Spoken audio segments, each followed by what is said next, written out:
Salut à toi, comme promis dans cette vidéo, je partage avec toi 3 techniques d'ancrage que j'utilise personnellement quand je me sens effectivement débordé, un petit peu submergé finalement par toutes les choses qui peuvent m'arriver et tous les effets négatifs que je peux ressentir de mon TDAH.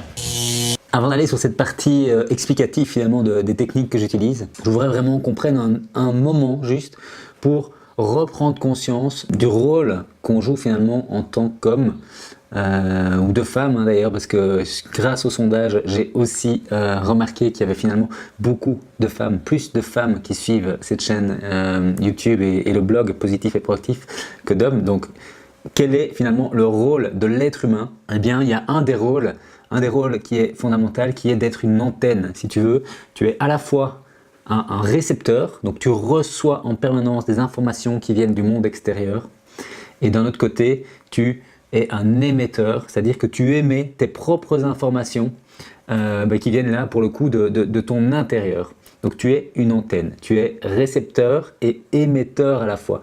Et ça c'est fondamental pour comprendre finalement cette notion d'ancrage, c'est-à-dire que si tu veux pouvoir exprimer les choses qui viennent de toi, il faut pouvoir être à l'écoute de toi. Et en fait, si tu n'es pas ancré correctement, tu ne peux pas être à l'écoute de toi. Tu ne peux pas être cette antenne qui émet des choses qui sont justes pour toi. C'est la différence entre être influencé par les autres ou être inspiré par les autres.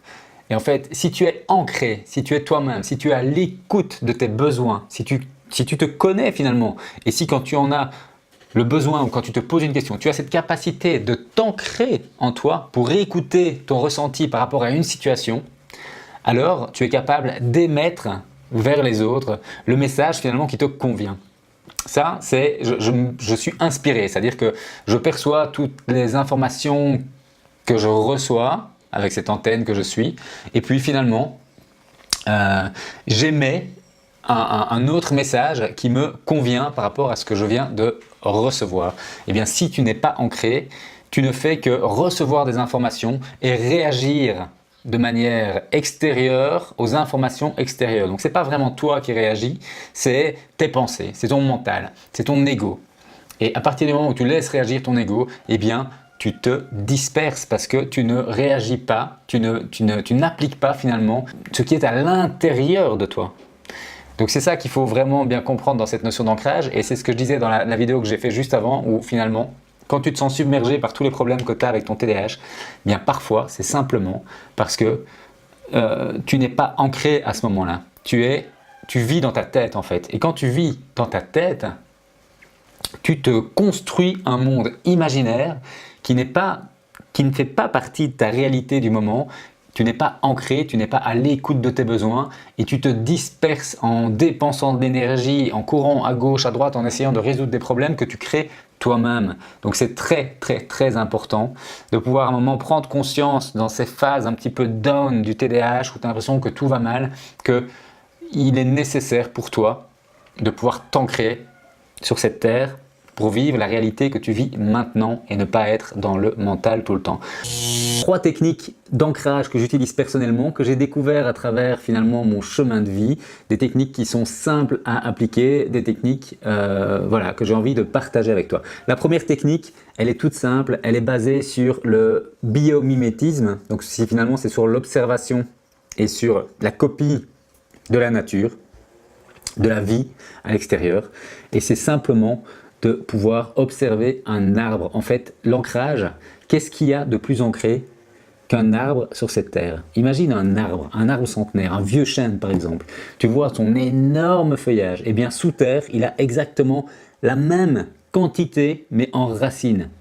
C'est-à-dire que cet arbre est parfaitement l'antenne, le lien entre les forces, entre les énergies de la terre, qu'on pourrait appeler les forces telluriques, l'énergie tellurique, et les énergies du ciel avec, quand je te parle des énergies du ciel, en fait, on va vers le ciel, l'univers, les étoiles. Tu imagines toute l'énergie qu'il peut y avoir là-haut entre les planètes, la Lune, les exoplanètes, les trous noirs, etc.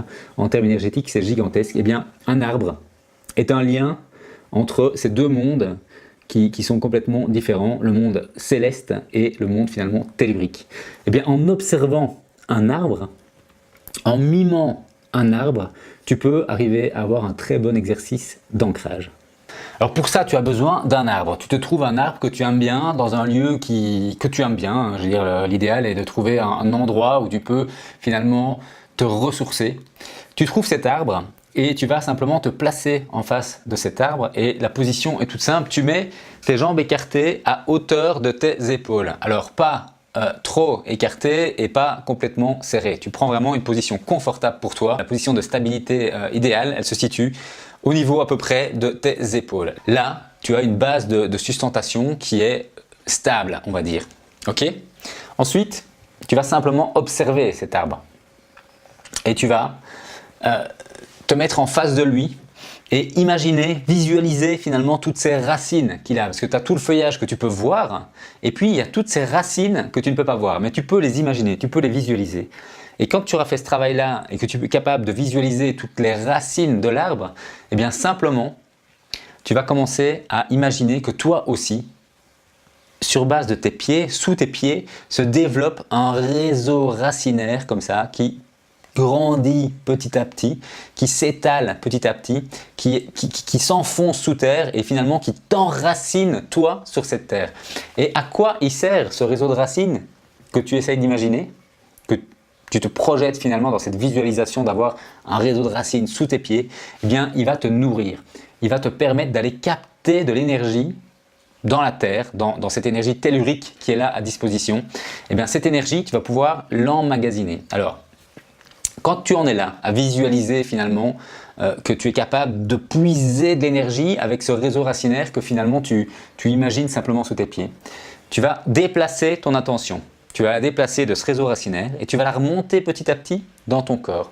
Tu vas passer par tes pieds, tu vas passer par tes jambes, etc. Et puis quand tu vas arriver ici au niveau du thorax, au niveau des bras, eh bien simplement tu vas positionner, tu vas monter tes bras en fait, comme si tes bras c'était des branches de cet arbre. Tu vas laisser tes bras comme ça, paume vers le haut et tu vas continuer à être dans le mimétisme de l'arbre avec les bras comme ça à l'horizontale. D'accord? Paume bien vers le haut, les pieds bien campés. Maintenant, tu as ce réseau racinaire qui te permet de donner de l'énergie. Tu peux rester comme ça pendant un bon moment. Il y a un moment évidemment où le poids de tes bras, la traction terrestre, tout ça va faire que oui, tu vas commencer à ressentir un peu des douleurs finalement dans les épaules, un peu dans les coudes, quelque chose qui est relativement inconfortable. En fait, ces douleurs, tout ça, tu vas pouvoir les combattre grâce à l'énergie de ton réseau racinaire, de ce que tu auras imaginé sous toi, capable de puiser cette énergie en fait. Et si tu regardes l'arbre, pose-toi la question, est-ce que lui, ça fait 30 ans, 40 ans, 50 ans, une centaine d'années, peut-être plus qu'il est là, est-ce que lui, il a du mal à laisser ses branches comme ça et à continuer grâce à ses branches à capter cette fois-ci l'énergie, pas du sol, mais l'énergie céleste, l'énergie qui vient du dessus?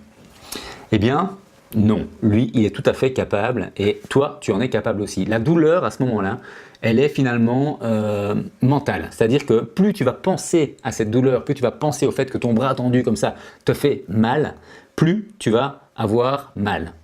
Si tu commences à imaginer que cette douleur, en fait, elle disparaît et que ton attention, tu peux la mettre quand elle est dans cette douleur, tu la déplaces et tu la remets dans cette énergie que tu puises comme ça du sol et puis dans cette énergie que tu puises comme ça grâce à tes paumes du ciel, eh bien, tu te retrouves comme étant quelqu'un, une entité finalement, une espèce d'antenne qui reçoit de l'énergie du dessus et qui reçoit de l'énergie d'en dessous. Et ça, c'est terriblement ressourçant et ça, c'est une excellente technique d'ancrage. Voilà, le biomimétisme, la nature, avec simplement ces milliers d'années d'évolution, elle a fait les arbres et les arbres, pour moi, il y a une analogie entre les arbres et entre ce lien qu'ils peuvent faire entre les énergies telluriques, l'énergie de la terre et les énergies célestes, celles que tu trouves au-dessus de toi. Ça, c'était pour la première technique d'ancrage, toute simple. Trouve-toi un arbre, ton arbre, teste ça s'il te plaît, ça vaut vraiment la peine. Et puis tu me mettras dans les commentaires ce que tu as ressenti. Deuxième technique d'ancrage que je partage avec toi. Cette deuxième technique d'ancrage, elle est simplement le fait d'utiliser quelque chose que tu as toujours avec toi. C'est quelque chose que tu balades en permanence avec toi et c'est simplement de pouvoir utiliser ça pour t'ancrer dans le moment présent. Alors, Qu'est-ce que tu as toujours avec toi? Eh bien simplement, c'est ta respiration, c'est quelque chose, c'est le souffle de la vie, ce que tu balades en permanence avec toi, même quand tu n'en as pas conscience, tu respires. Quand tu dors, tu respires. Quand tu t'énerves, tu respires. Et quand tu prends du plaisir, tu respires. Tu respires en permanence. Ben, cette respiration, c'est un excellent moyen de pouvoir travailler, de pouvoir vérifier finalement que tu es ancré ici et maintenant et pas que tu es de nouveau en train de te balader dans ton esprit, dans ton mental qui est envahissant et que tu connais comme étant un mental envahissant. Alors voilà, la respiration, c'est pas très compliqué. Il y a deux temps. Il y a l'inspiration, je prends de l'air, et puis il y a l'expiration, je recrache cet air. Et le troisième temps qui est là et qui est parfois insignifiant en fait, mais qui est là, c'est le moment où tu passes finalement de l'inspiration à l'expiration. Et ce moment-là, ben, c'est une pause en fait, c'est un blocage, c'est un moment où il n'y a rien. Il n'y a rien qui rentre et il n'y a rien qui sort. C'est un peu le sommet de la courbe avant de redescendre, le fond de la courbe avant de remonter. Ben, ces moments de pause, en fait, on va dans ce petit exercice finalement les amplifier. C'est-à-dire que tu vas focaliser ta concentration sur ta respiration, mais tu vas respecter un certain nombre, un certain timing finalement, un certain temps donné pour chaque étape qu'on vient de voir. Et il y a une deuxième chose qui est absolument essentielle, c'est d'avoir une respiration qui soit abdominale et pas thoracique. C'est-à-dire que quand tu respires, tu gonfles le ventre d'abord et pas les poumons d'abord, d'accord? Donc ça c'est important, c'est-à-dire que les bébés par exemple, de manière naturelle, quand on vient au monde, si tu regardes un bébé qui respire, tu vas voir que son ventre se gonfle comme ça. Ça c'est une respiration qui est une respiration naturelle. C'est une respiration qui ne tient pas compte du mental en fait. C'est quelque chose qui est absolument naturel et qui n'est pas conditionné par des réflexes mentaux.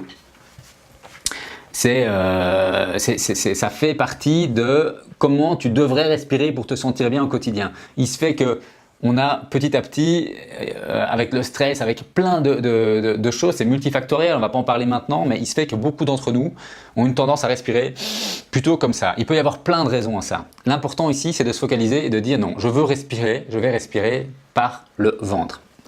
Alors, je reviens sur les temps. Le timing que tu vas respecter pour faire ce petit exercice, c'est inspiration en 4 temps. Après, tu bloques ta respiration pendant 16 temps, donc c'est très long. Et puis, tu expires cet air finalement qui est vicié pendant 8 secondes. Et en fait, à ça, tu rajoutes un exercice de visualisation. C'est-à-dire que tu vas inspirer des bonnes choses et de l'air pur.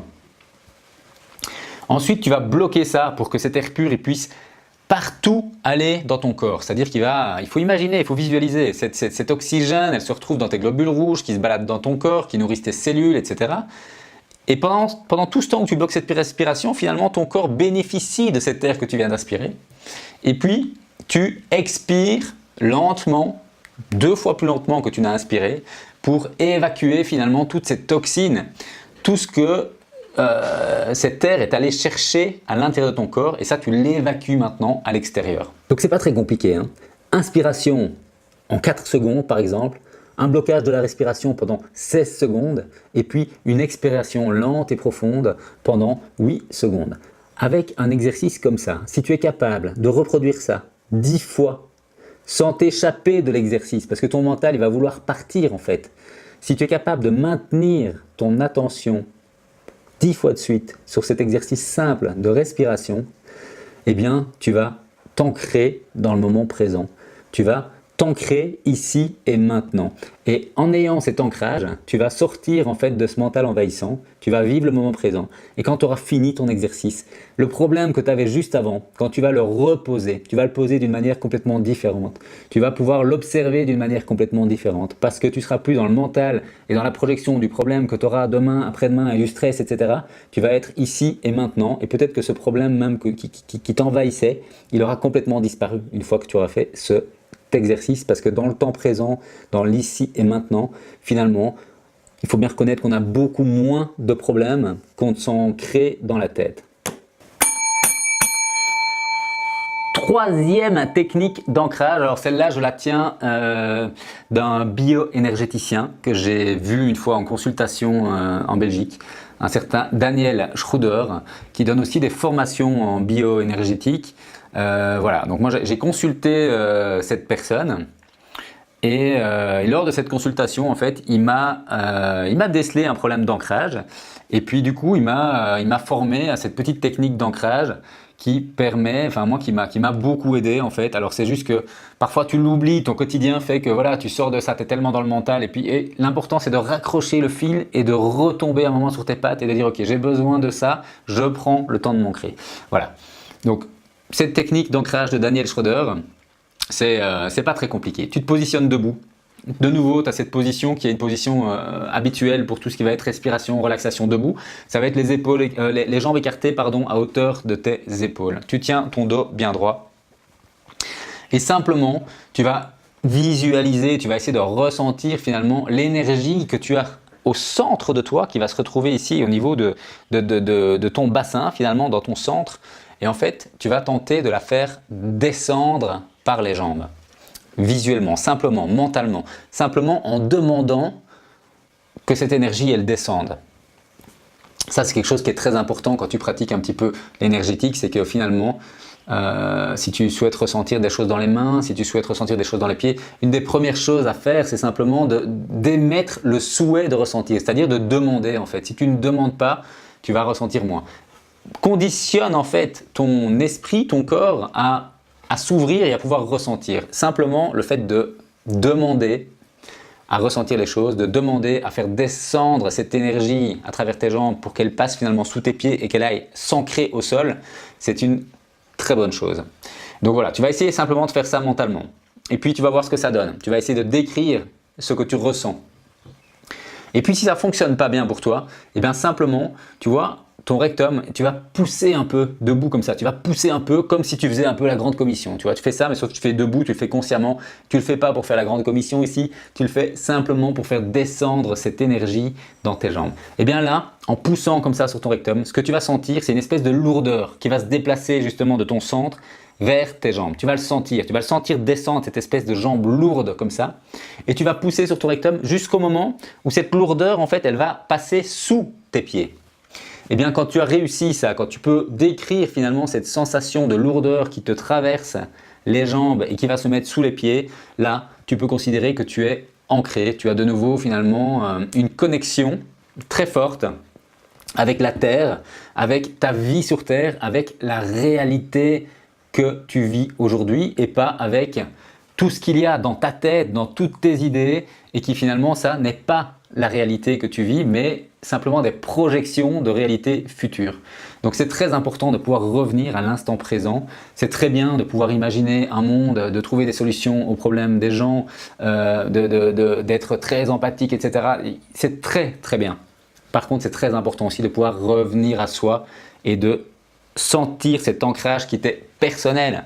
Chacun a le pouvoir finalement de s'ancrer sur terre comme ça. Et vraiment, là j'ai partagé les 3 techniques que moi j'utilise. Il y en a plein d'autres. Tu vas pouvoir trouver sur internet si tu fais du yoga, si tu pratiques le tai chi, si tu fais des arts martiaux en général, si tu vas dans des formations d'énergie ou de bioénergie, on va te donner d'autres techniques. Il y en a plein, il y a plein de manières de travailler finalement cet ancrage. Et quand je te dis travailler, c'est pas tant travailler parce que c'est de l'ordre du ressenti en fait. Ça fait tellement de bien de se sentir ancré, mais pour ça, il faut te donner la peine de le faire, il faut te donner la peine de tester, il faut prendre un petit peu de temps. Pas du temps pour s'occuper de tes enfants, du repas, de la lessive, de la voiture, du contrôle technique, de la maison, des ventes que tu dois faire, etc. Pas ce temps-là. Du temps pour toi, ici et maintenant, simplement pour te soulager un peu de tout ce qu'il peut y avoir justement là-dedans. Tu peux laisser un commentaire, ça m'intéresserait de savoir laquelle de ces techniques te parle le plus, puis peut-être que toi aussi tu as une technique d'ancrage qui t'est propre, alors surtout si c'est le cas, je te demande de la partager avec nous, en tout cas moi j'essaierai toutes les techniques d'ancrage qu'on me proposera dans les commentaires, parce que c'est quelque chose qui fondamentalement m'intéresse et je sais aussi que c'est quelque chose qui me fait un bien fou, surtout dans les moments les plus difficiles, surtout dans les moments où mon TDAH prend une ampleur et où j'en ressens les effets négatifs de manière très forte et par exemple c'était le cas là maintenant avec cette rentrée, avec tout ce qu'il a fallu mettre en place, avec toute cette projection de qu'est-ce que je vais faire, comment je vais le faire, etc. Voilà, besoin de revenir à moi et simplement, en fait, dans le moment présent, dans l'ici et maintenant, il y a beaucoup moins de problèmes. Il y a cette envie de faire les choses, mais il y a aussi cette relativité à se dire, voilà, ce que je vis maintenant, finalement, c'est déjà très bien. Il y a déjà moyen de prendre un plaisir énorme là-dedans. Il y a beaucoup d'amour dans ma vie. Il y a plein de choses qui sont extrêmement positives. Et en fait, il n'y a que l'ancrage qui permet de reprendre conscience de ça. Le mental, en fait, ne permet pas, la pensée ne permet pas ça. Il n'y a que le ressenti. Et l'expérimentation de ce ressenti, il se fait par exemple, des techniques d'ancrage. Merci d'avoir consciemment suivi cette vidéo. À très bientôt pour une nouvelle vidéo.